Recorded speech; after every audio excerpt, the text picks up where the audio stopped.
सध्या राज्यात मोठ्या प्रमाणात उन्हाचा तडाखा जाणवत आहे।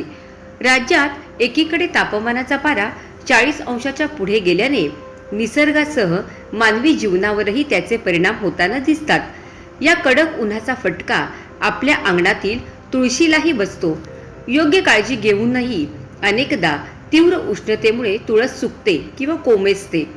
हिंदू धर्मात तुळस वाळणे अशुभ मानले जात असले तरी वास्तुशास्त्रानुसार वाळलेल्या तुळशीचा वापर करून आपण जीवनातील अनेक संकटांवर मात करू शकतो। जर तुमची तुळस वाळली असेल तर निराश होऊ नका किंवा ती फेकून देऊ नका। वाळलेल्या तुळशीच्या लाकडात आणि पानांमध्ये सकारात्मक ऊर्जेचा साठा असतो, जो तुमच्या घरातील वास्तुदोष आणि आर्थिक समस्या दूर करण्यास मदत करतो। घराला दृष्टी लागण्यापासून वाचवतो। अनेकदा घरात विनाकारण भांडणे होतात किंवा घरातील सदस्यांना सतत नैराश्य जाणवते। अशा वेळी वाळलेल्या तुळशीच्या लाकडाचा एक लहान तुकडा घ्यावा। तो स्वच्छ लाल कापडात गुंडाळून त्याला पवित्र धाग्याने बांधावे। हे गाठोडे घराच्या मुख्य दरवाजाच्या चौकटीवर वरच्या बाजूला मध्यभागी टांगावे। वास्तुशास्त्रानुसार हा उपाय घराचे नकारात्मक शक्तीपासून रक्षण करतो, तसेच घराभोवती संरक्षण कवच निर्माण करतो। आर्थिक चणचण दूर करते। जर तुम्ही कठोर परिश्रम करत असाल पण तरीही पैशाची बचत होत नसेल किंवा घरात पैसा टिकत नसेल तर हा उपाय करावा। वाळलेल्या तुळशीच्या झाडाचे मूळ किंवा फांदीचा एक छोटा तुकडा घ्यावा। तो गंगाजलाने स्वच्छ धुवून शुद्ध करावा।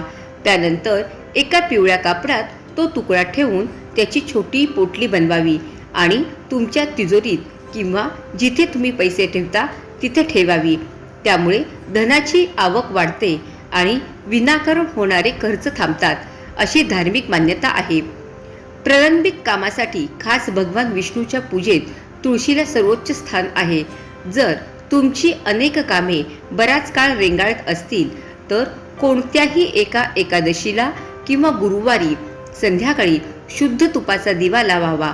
या दिव्यात वाळलेल्या तुळशीचा एक छोटा तुकडा टाकावा। त्याला तुळशी काष्टदीप म्हणतात। हा दिवा लावल्याने घरातील वास्तुदोष दूर होतात, तसेच अडकलेली कामे पूर्ण होऊन मार्ग मोकळा होतो। हे आवर्जून लक्षात ठेवा। तुळस ही अत्यंत पूजनीय आहे, त्यामुळे तिचे अस्तित्व संपल्यावरही तिचा अपमान होणार नाही याची काळजी घेणे गरजेचे आहे। वाळलेल्या तुळशीला कधीही अस्वच्छ किंवा घाणेरड्या हाताने स्पर्श करू नका।